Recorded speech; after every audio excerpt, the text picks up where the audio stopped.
I was standing in my Malibu house, looking out at the Pacific Ocean through floor-to-ceiling windows, and I felt absolutely nothing. The irony wasn't lost on me. I had everything most people dream about: the career, the recognition, the financial security that comes with decades of successful films. But there was this hollowness inside me that I couldn't shake. It was 2019, and I'd just finished back-to-back projects. I was exhausted in a way that sleep couldn't fix. I remember calling my sister and telling her, "I feel like I'm performing even when the cameras are off." She was quiet for a moment, then said, "Maybe it's time to stop performing altogether." That conversation haunted me for weeks. I'd wake up at 3 in the morning, this restless energy coursing through me, and I'd walk through my house like a ghost. I started thinking about my childhood, about the simple life I had before all of this. I grew up moving around a lot: Beirut, Sydney, New York, Toronto. My family didn't have much.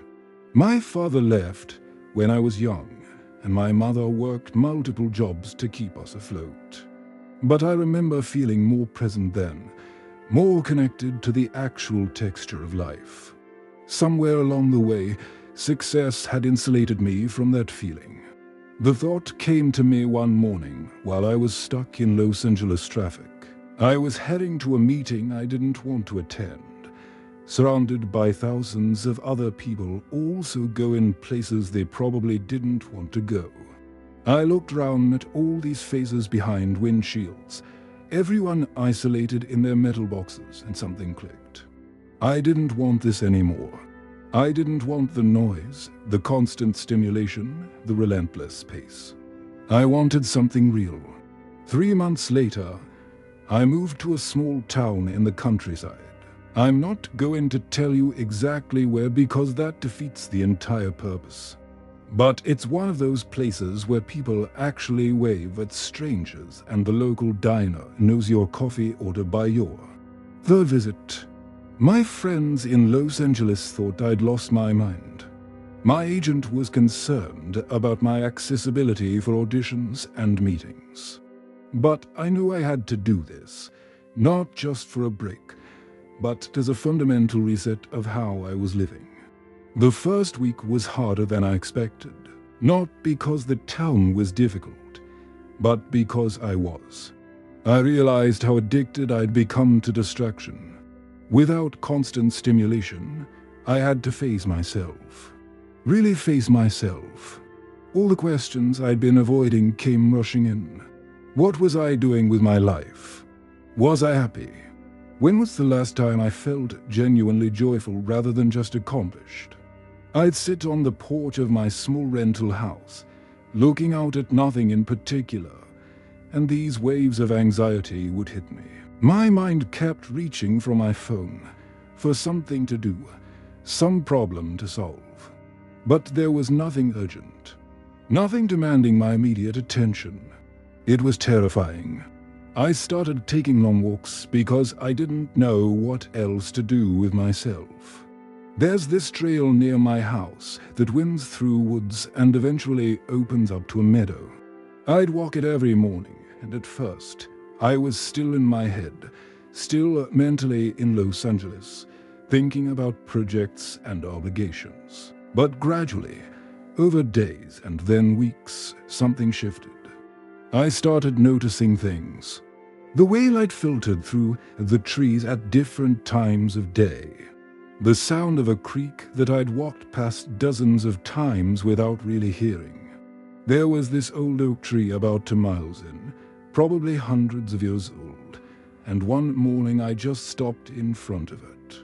I put my hand on the bark and stood there for I don't know how long, and I felt this overwhelming sense of time. This tree had been here long before me, and would be here long after. My problems, my career, my identity, all of it felt suddenly very small, but not in a depressing way, in a liberating way. That's when I met Henry. He was sitting on a bench near the meadow, sketchpad in his lap, completely absorbed in drawing. He must have been in his 70s, wearing paint-stained jeans and a flannel shirt. I walked past him several times over the next few days, and we'd nod at each other, but we didn't speak. There's something beautiful about that, about being in someone's presence without the pressure to perform or explain yourself. Eventually, curiosity got the better of me, and I asked him what he was drawing. He showed me his sketchpad, and it was filled with incredibly detailed drawings of ordinary things: a fallen log, a cluster of wildflowers, the pattern of bark on a tree. He told me he'd been an advertising executive in New York for 30 years, made a lot of money, had a big apartment, all the trappings. Then he had a heart attack at 52, survived it, but it scared him straight. He realized he'd spent 3 decades selling things people didn't need and hadn't created anything meaningful in his entire life. So he moved to this town, bought a small house, and started drawing. Every single day for the past 20 years, he'd come out here and draw. He said something that stuck with me. I spent the first half of my life trying to be important. Now I'm spending the second half trying to pay attention. That became my mantra. Pay attention. It sounds simple, almost stupid, but it's incredibly difficult. We're so conditioned to skim the surface of experience, to be thinking about the next thing while we're in the middle of the current thing. I started practicing what I called radical presence. When I ate, I just ate. When I walked, I just walked. When I talked to someone, I gave them my full attention instead of planning what I was going to say next. It was like learning a new language, the language of actually being where I was. The town started to reveal itself to me in layers. There was Margaret, who ran the bookstore and had this incredible collection of poetry. She'd escaped an abusive marriage in her 40s and rebuilt her entire life from scratch. She told me once, over coffee, that moving to this town and opening the bookstore had saved her life. Not in a dramatic way, but in the quiet, persistent way that true healing happens, she said. Every book I put in someone's hands feels like planting a seed. I'll never see most of them grow, but I know they're growing somewhere. That perspective, that patience with invisible growth, was completely foreign to my Hollywood mindset where everything was about immediate results and measurable success. Then there was the hardware store owner, Jack, who'd inherited the business from his father. He could have sold it for a fortune to a chain store, but he kept it going because, as he put it, someone needs to remember how things actually work. He taught me how to fix things, how to work with my hands. I'd spent decades performing physical actions for cameras, doing fight choreography and stunts, but I'd never actually built anything. Jack showed me how to repair a broken chair, how to sand wood, how to understand the grain and work with it instead of against it. There was this meditation in physical work that I'd never experienced. No ego, no performance, just the simple satisfaction of making something broken whole again. I started volunteering at the local community center. They needed help with their after-school program. Just basic stuff: supervising kids, helping with homework, organizing activities. I was nervous about it at first. Would they recognize me? Would it become a thing? But the kids didn't care who I was. They cared if I could help them with their math homework or if I'd play basketball with them. There was this one kid, Marcus, about 12 years old, really quiet and withdrawn. He'd sit in the corner reading while the other kids played. I recognized something in him, that feeling of not quite fitting in. I started sitting with him, not pushing him to talk, just being there. Eventually, he opened up. His dad had left, his mom worked 2 jobs, and he felt invisible. We started this routine where I'd help him with reading, and he'd tell me about the books he loved. Watching him slowly come out of his shell, seeing him start to trust again, it reminded me why any of this matters. Not the big, flashy stuff, but these small moments of human connection. But it wasn't all enlightenment and peace. There were hard days. Days when I felt isolated and questioned everything. I remember one particularly rough week when I was supposed to be at a premiere for one of my films. Everyone I knew was there, and I was sitting in a small rental house in the middle of nowhere, eating takeout from the only Chinese restaurant in town. I felt this pang of FOMO, this fear that I was missing out, that I was making a huge mistake. The voice in my head was relentless. You're wasting your life. You're becoming irrelevant. Everyone's going to forget about you. I almost booked a flight back to Los Angeles that night. Instead, I went for a walk. It was late, probably around 11, and the town was completely quiet. I walked to the meadow where I'd met Henry, and I lay down in the grass and looked up at the stars. You can actually see the Milky Way here, something that's impossible in Los Angeles with all the light pollution. I lay there for maybe an hour, and I thought about what success actually meant to me. Was it being at that premiere? Was it maintaining visibility? Or was it this lying under stars? Feeling small and connected to something vast. I realized that the fear of irrelevance was just ego, and ego had been driving me for so long that I'd forgotten what it felt like to act from a different place. The town taught me about slowness in a culture obsessed with speed. There's a rhythm here that's connected to seasons and weather and natural cycles rather than premiere dates and production schedules. I learned to cook properly for the first time in my life. I'd grown vegetables in a small garden behind my house. I watched them grow from seeds to plants to food on my plate. That process, which takes months and can't be rushed, taught me patience in a way nothing else could. You can't force a tomato to ripen faster. You can't negotiate with nature. You can only show up, do the work, and trust the process. I also learned about community in a way I'd never experienced it. In Los Angeles, I had friends and colleagues, but relationships often felt transactional. There was always this underlying calculus of networking and mutual benefit. Here, people helped each other because that's what you do. When my car broke down, 3 neighbors showed up to help, and they wouldn't take money for their time. When Henry fell and injured his hip, the whole town organized a meal train for him. There was this web of care that existed independently of fame or wealth or status. You mattered because you were there, because you were part of the community, not because of what you could do for people. I started writing during this time, something I'd always wanted to do but never had the space for. Not screenplays or anything professional, just personal reflections.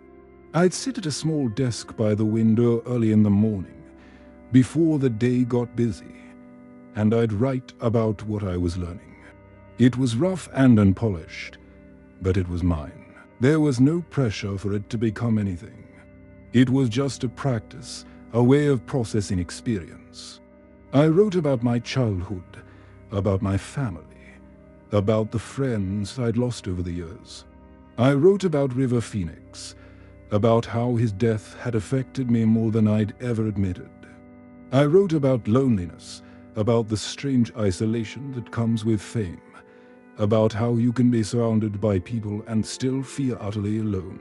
One of the most profound experiences I had was helping organize a community play.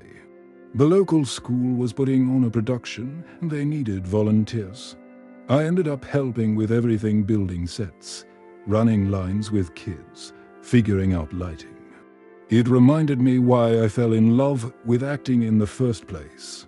Not the fame or the money, but the simple magic of storytelling, of people coming together to create something. On opening night, Watching these kids perform for their families, seeing the joy and pride on everyone's faces, I felt more fulfilled than I had at any movie premiere. This mattered. This was real.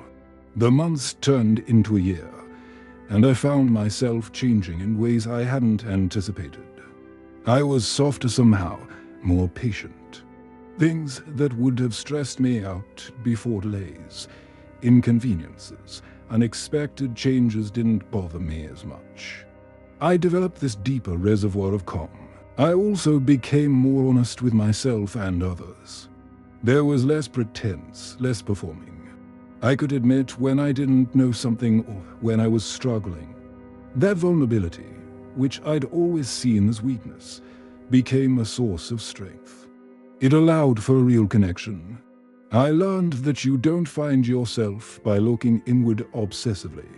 You find yourself by getting out of your own way, by serving something larger than yourself. All the meditation and therapy and self-help in the world hadn't done what simple acts of service did.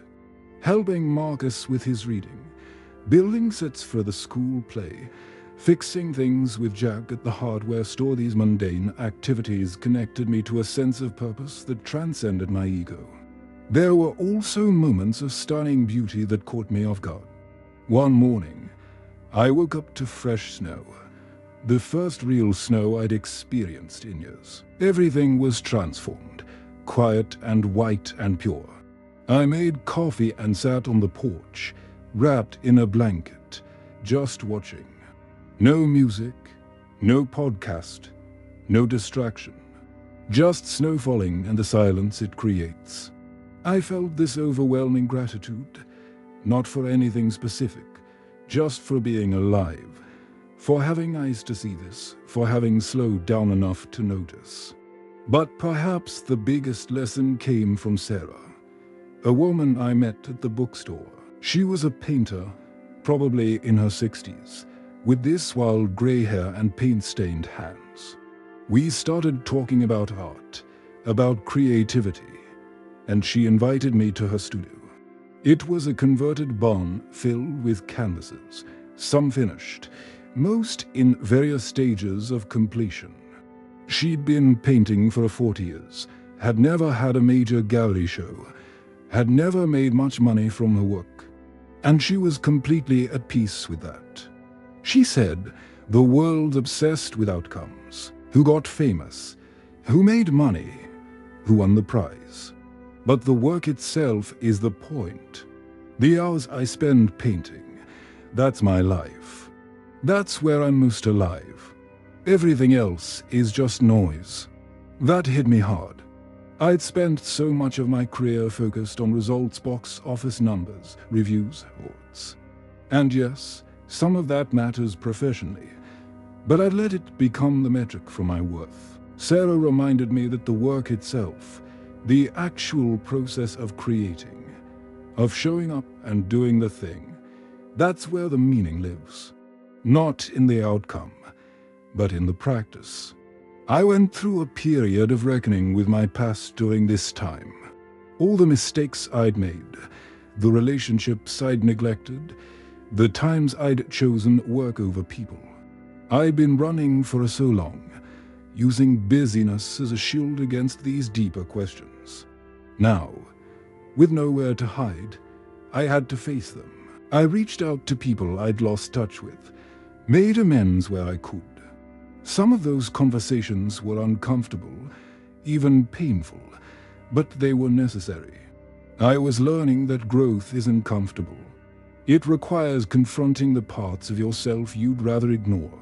The simplicity of life in the town was its own teacher. I had less stuff, which meant less to maintain, less to worry about.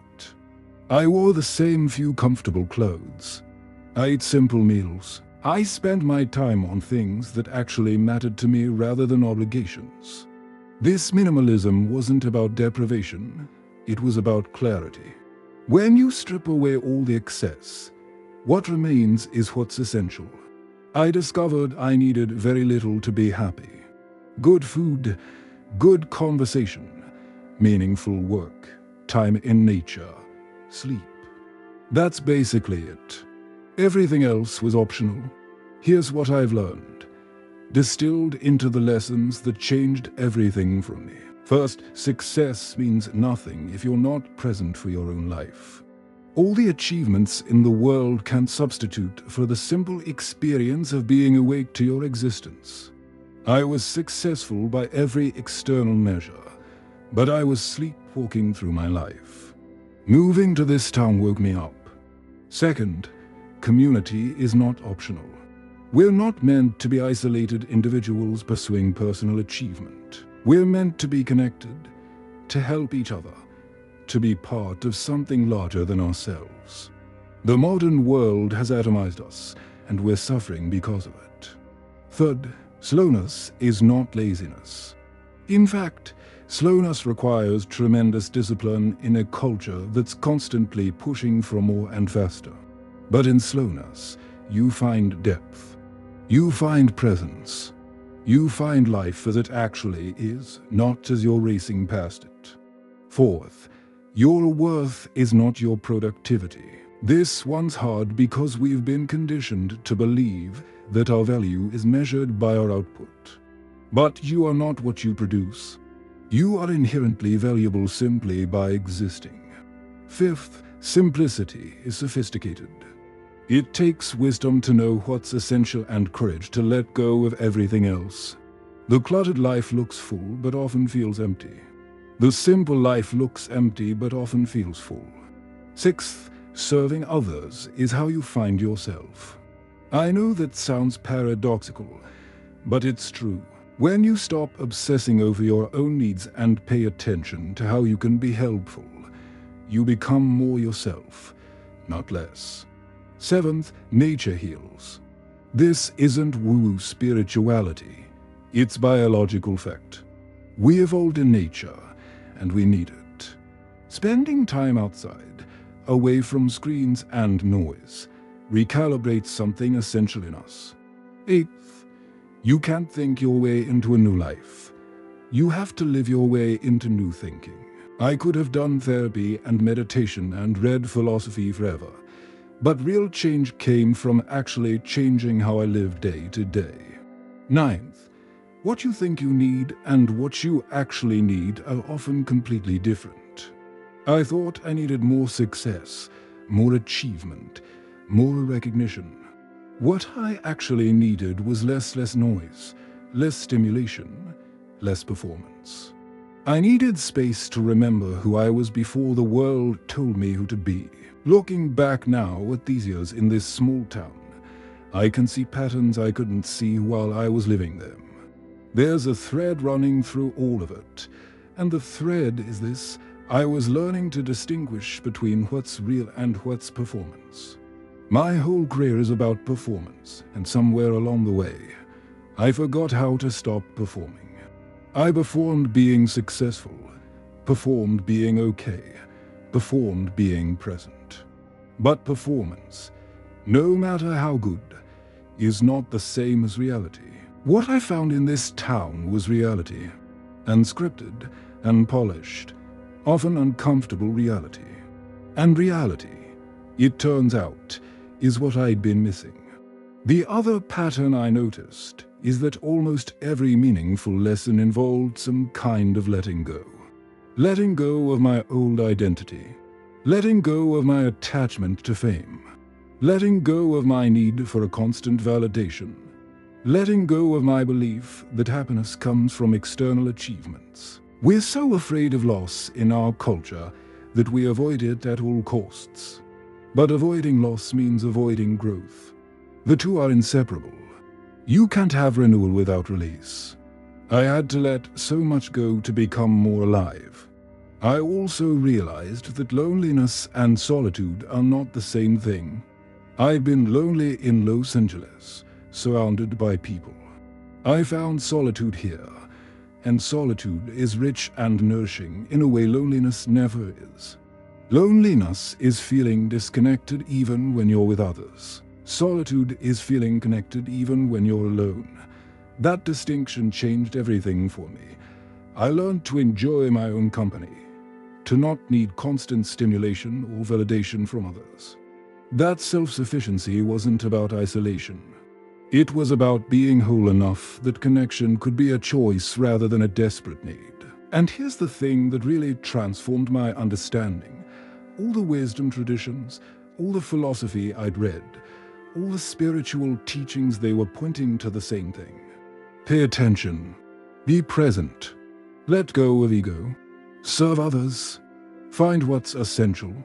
It's not complicated, but it's incredibly difficult because it goes against everything our culture teaches us. We're told to accumulate, to achieve, to broadcast ourselves, to compete, to never be satisfied. The wisdom traditions say the opposite. Let go, be still, be humble, cooperate, be grateful for what is.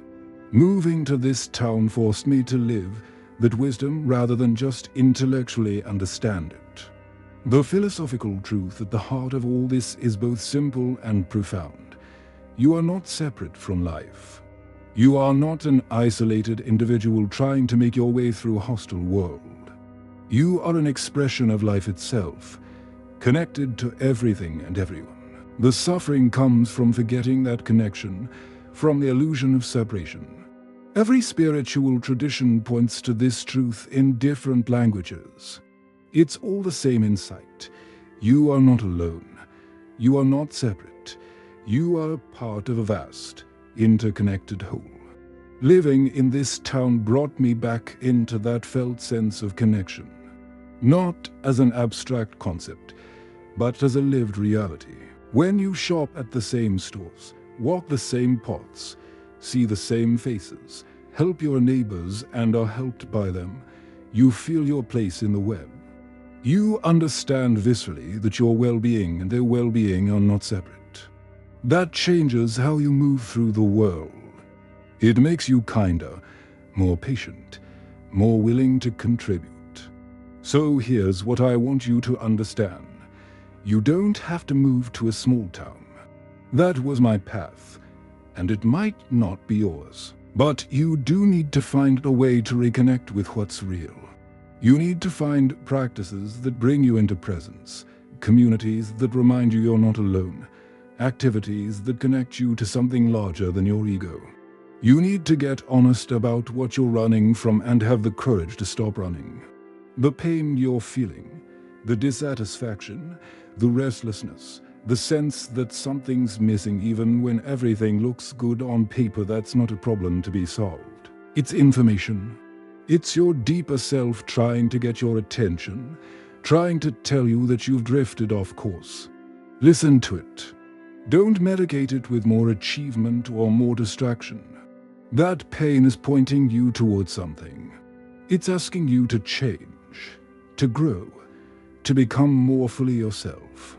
And here's the really important part. You don't need permission to change your life. You don't need to wait for the perfect moment or for someone to tell you it's okay. You don't need to have it all figured out before you take the first step. I didn't know what I was doing when I moved here. I just knew I couldn't keep living the way I was living. The clarity came later, through the living of it. You figure it out by doing it, not by thinking about it endlessly. The greatest gift I've received from this experience is a kind of fearlessness about being ordinary.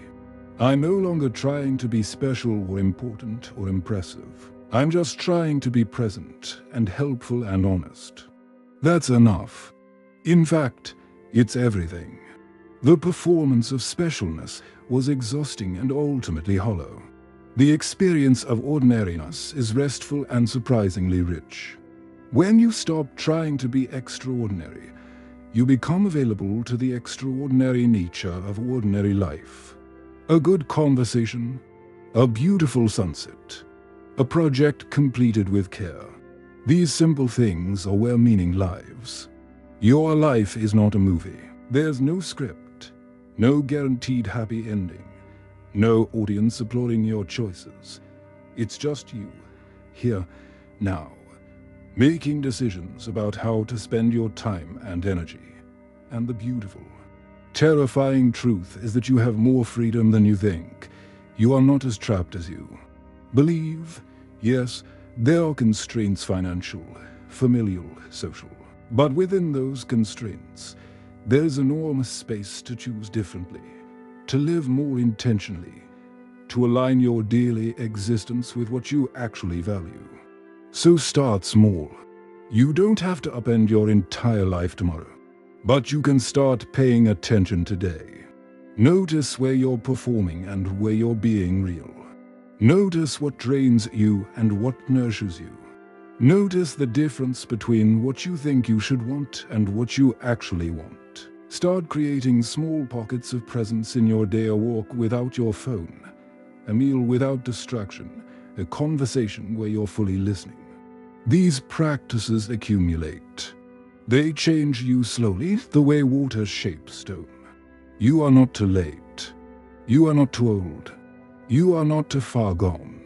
Whatever story you're telling yourself about why change is impossible for you, I promise you, it's just a story. I've met people who transformed their lives at 70, at 80. I've met people who rebuilt after losing everything. The human capacity for renewal is extraordinary. We can become new at any moment. We can choose differently today than we chose yesterday. That's the gift of being alive. This is what I want you to take from my story. The life you're living right now doesn't have to be the life you live forever. You can change. You can start over. You can let the old self go and see what emerges. It won't be easy or comfortable, but it will be real. And real, I've discovered, is what we're all hungry for underneath all the noise and performance and distraction. We want to feel alive, connected, purposeful. You have one life. This is it. Not the life you live when you have more money or more time or more confidence. Not the life that starts after you achieve the thing you're chasing. This life, right now, with all its imperfections and limitations. It's already happening. The question is whether you're present for it or whether you're so focused on some imagined future that you're missing the only moment that's actually real, which is this one. The small town is still here, and so am I. Changed, quieter, more myself than I've ever been. I still act, but it comes from a different place now. I choose projects that mean something to me rather than projects that will maintain my status. I say no more often. I protect my time and energy. I've learned that boundaries aren't selfish, they're essential. And I'm okay with being forgotten or becoming irrelevant in Hollywood's eyes because I've found a kind of relevance that matters more: being present and helpful in the lives of actual people I actually know. This is my confession, my transformation, my truth. Not the performance of transformation, but the lived reality of it, with all its messiness and uncertainty and beauty. I'm still learning. I'm still growing. I'm still showing up to the practice of being present and honest and kind. That's all any of us can do: show up, pay attention, be real. Everything else follows from that.